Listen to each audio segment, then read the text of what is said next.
Middle east में युद्ध विराम हो गया है। हर किसी ने जीत का दावा कर लिया और अमेरिका अपना फायदा लेकर निकल गया।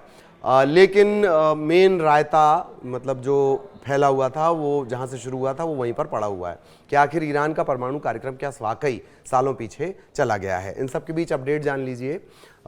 जो IAEA है, जो परमाणु कार्यक्रम से जुड़े उस पर नज़र रखती है संस्था, उसका ये कहना है कि कुछ दिन बाद ईरान अपना प्रोग्राम शुरू कर सकता है। अपडेट ये भी है कि अमेरिका बार बार कह रहा है कि हमने तो सारा यूरेनियम जो है वो बर्बाद कर दिया, अब ईरान कुछ नहीं कर सकता। इधर खबरें ये भी कि खुद जो इजराइल में लोग रहते हैं उनमें से कई नहीं चाहते थे कि ईरान पर हमला हो। और आज जो मेन टॉपिक है वो कुछ सवालों पर चर्चा करेंगे। मसलन ईरान क्या इतनी खामोशी से अपना बम प्रोजेक्ट छोड़ देगा, और सबसे बड़ा सवाल कि आखिर क्या भारत और पाकिस्तान की तरह वो बिना किसी को भनक लगे बम बना पाएगा। ख़ासतौर पर जिस इजराइल से वो ईरानियों के व्हाट्सएप को नहीं बचा पाया, क्या उससे वो बम छिपा पाएगा। इन्हीं सारे सवालों के जवाब तलाशने की कोशिश करेंगे। नमस्कार, मैं ललित प्रजापति। सबसे पहले थोड़े इतिहास पे बात करेंगे। ये तकरीबन 4 साल पहले की बात है। ईरान के एक जबरा परमाणु वैज्ञानिक हुआ करते थे, वो तेहरान में है। तेहरान क्या है? राजधानी है। तेहरान में सर्दी के दिनों में पत्नी के साथ अपने घर जा रहे थे। स्पीड ब्रेकर नज़र आया, गाड़ी धीमी की। जैसी गाड़ी धीमी हुई उसके पास से एक पिकअप ट्रक जो होता है, पिकअप गाड़ी जो होती है, उससे गोलियों की बौछार शुरू हो जाती है।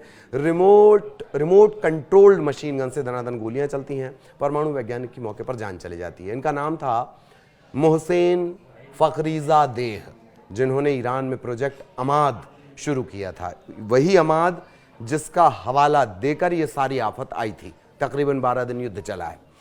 इस अमाद का मकसद था परमाणु बम का निर्माण करना। मोहसेन की हत्या से पता चला कि ईरान में परमाणु वैज्ञानिकों की जिंदगी कभी भी जा सकती है। पिछले दिनों भी जब इजराइल ने टारगेटेड किलिंग शुरू की थी, टारगेट हमले शुरू किए, तो उसका जो हाई वैल्यू टारगेट था उसमें टारगेट जो थे वो वही लोग थे, यानी कि जो परमाणु वैज्ञानिक है वही थे। अलग अलग रिपोर्ट्स के मुताबिक युद्ध खत्म होते तक 15 से 20 की संख्या में ईरान के परमाणु कार्यक्रम से जुड़े जो वैज्ञानिक थे उनकी जान ले ली गई किसी भी तरह। इजराइल के साथ युद्ध खत्म होने के बाद अब ईरानी नेताओं के सामने एक बड़ी दुविधा है कि या तो वे अमेरिका के साथ परमाणु समझौता करें, जिसकी बातें कही जा रही हैं कि भैया हम आपको परमाणु फैसिलिटी करने देंगे लेकिन आप उसका संवर्धन नहीं करेंगे, मतलब बम की तरफ नहीं जाएंगे। तो या तो ये समझौता कर लिया जाए और ये सपना हमेशा के लिए छोड़ दिया जाए, या फिर वैज्ञानिक फ़खरीज़ादेह ने जो प्रोजेक्ट शुरू किया था अमाद, उसे गुप्त तरीके से आगे बढ़ाया जाए, प्रोजेक्ट को फिर से जिंदा किया जाए। अगर परमाणु प्रोग्राम फिर से शुरू करने का फैसला लिया जाता है, जो कि लग रहा है, और जो अंतर्राष्ट्रीय एजेंसी है परमाणु से जुड़ी हुई, उसका कहना है कि वो कुछ महीनों में वो शुरू कर देगा, तो क्या वो ऐसा इजराइल से चिपकर कर सकता है? क्या ईरान इजराइल की आंखों में धूल झोंक पाएगा? और वो भी तब जबकि अपने व्हाट्सएप तक नहीं बचा पाया था। जैसे मैंने शुरुआत में जिक्र किया, व्हाट्सएप के जरिए ब्लास्ट करवाए जा रहे थे, सोशल मीडिया से हटने के लिए कहा गया था, इंटरनेट को बंद करना पड़ा था ईरान में। तो क्या वो इजराइल से बच पाएगा? भारत के साथ साथ पाकिस्तान और उत्तर कोरिया ने भी गुप्त तरीके से परमाणु बम बनाए, लेकिन ईरान के लिए ऐसा करना लगभग असंभव है। पूर्व खुफिया अधिकारियों और विशेषज्ञों का कहना है कि इजराइल ने बार बार ये दिखाया है कि वो ईरान के परमाणु कार्यक्रम पर ब्रेक लगा सकता है और कई अहम हिस्सों को नष्ट कर सकता है। एक्सपर्ट्स का यह भी कहना है कि इजरायली खुफिया एजेंसी छिपकर ईरान के लिए, इनकी एजेंसियों से छिपकर ईरान के लिए परमाणु बम बनाना लगभग नामुमकिन है। वो भी जैसे हमने कहा था कि मोसाद टॉप मोस्ट एजेंसीज में गिनी जाती है, चाहे वो किसी की अपने नागरिक की जान का बदला लेना हो और या फिर अपनी संभावित सुरक्षा को देखते हुए कहीं हमला कर देना। ईरान को लगातार अमेरिका और इजराइल की तीव्र निगरानी और खुफिया युद्ध का सामना करना पड़ रहा है। एरिक ब्रूअर, जो अब वैश्विक सुरक्षा पर ध्यान केंद्रित करने वाले एक गैर लाभकारी संगठन न्यूक्लियर थ्रेट इनिशिएटिव के पूर्व खुफिया अधिकारी हैं, उन्होंने एक न्यूज़ पर कहा था कि गुप्त मार्ग पर चलने में ईरान की मुख्य चुनौती अमेरिका और इजराइल की से इसे छिपाए रखना है। इसके अलावा एक जो पूर्व CIA अधिकारी हैं, उनका ये दावा है कि ईरान पर इजरायली जासूसी नेटवर्क का पूरा नियंत्रण है। अगर उन्हें जरा सा भी खतरा होगा तो वो फौरन से नष्ट कर देंगे। ईरान में 2000 के दशक में खुफिया तरीके से परमाणु बम बनाने की कोशिश हुई थी। दिसंबर 2002 में उसकी पोल खुल गई, जब सैटेलाइट तस्वीरों में नतांज जो न्यूक्लियर फैसिलिटी उसका खुलासा हो गया। नतांज शहर में करीब 200 मील दूर अराक में एक भारी पानी संयंत्र के बारे में दुनिया को पता चला। हालांकि ईरान ने इस बात तब इनकार कर दिया था कि उसका कोई हथियार का कार्यक्रम नहीं है। लेकिन 2018 में इजराइल की मोसाद जासूसी एजेंसी ने कुछ गोपनीय दस्तावेज ईरान से चुरा लिए। इसके बाद पता चला कि ईरान 5 परमाणु बम बनाने वाला था। अमेरिकी खुफिया अधिकारियों के मुताबिक ईरान ने 2003 में अपने सीक्रेट न्यूक्लियर मिशन को त्याग देने का फैसला लिया।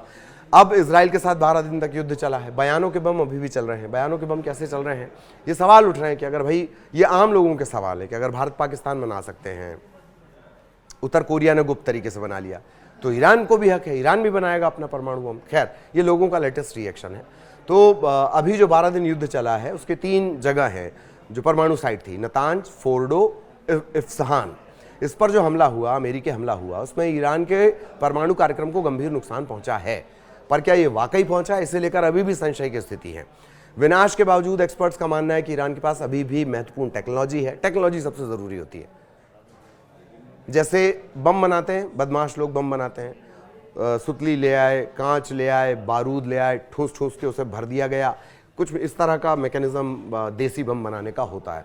तो टेक्नोलॉजी इंपॉर्टेंट है, तो वो टेक्नोलॉजी भी उसके पास है और यूरेनियम भी बचा हो सकता है। अमेरिका मान चुका है कि फोर्डो न्यूक्लियर प्लांट से इस तरह के दावे अमेरिका की जो मीडिया रिपोर्ट्स हैं उसमें किया गया कि 400 किलो यूरेनियम चोरी हुआ है।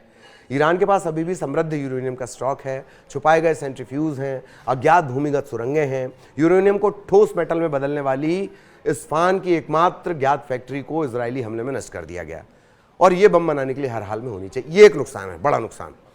इसीलिए अगर ईरान के पास कोई गुप्त प्लांट मौजूद नहीं है तो उसके लिए परमाणु बम बनाना मुश्किल होगा।